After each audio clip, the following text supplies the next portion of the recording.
Ano niyo, wala na pong extension yung modernization.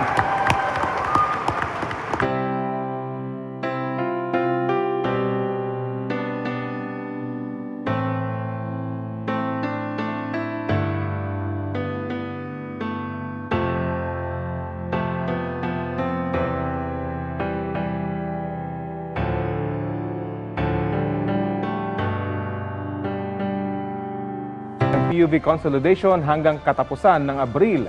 Ang hindi makakapag-consolidate ay mawawalan na raw ng prangkisa. Ano niyo, wala na pong extension yung modernization.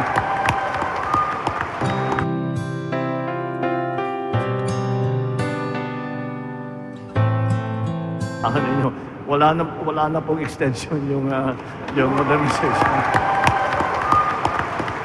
Ayon sa chairman ng Manibela na si Mar Valbuena, gusto nilang bawiin ng Pangulo ang sinabi niyang wala ng extension ang PUV consolidation deadline sa April 30.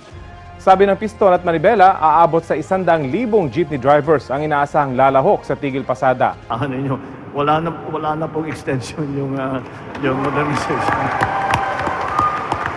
Ano niyo, wala na pong extension yung modernization.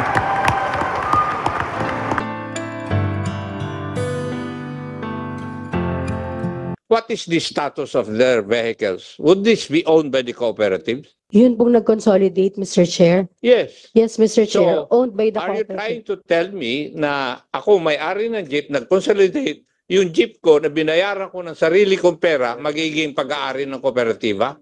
Yes, Mr. Chair. Kaya po meron silang affidavit of conformity pag nag-join po sila for consolidation. Kasi there lies the problem kasi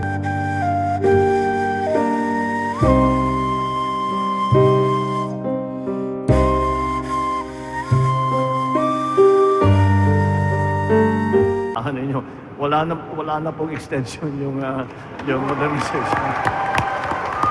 what is the status of their vehicles? Would this be owned by the cooperatives? Yun pong nag-consolidate, Mr. Chair. Yes. Yes, Mr. Chair. So, Owned by the are you cooperative. trying to tell me na ako may-ari ng jeep, nag-consolidate, yung jeep ko na binayaran ko ng sarili kong pera, magiging pag-aari ng kooperatiba? Yes, Mr. Chair. Kaya po meron silang affidavit of conformity pag nag-join po sila for consolidation. Kasi there lies the problem kasi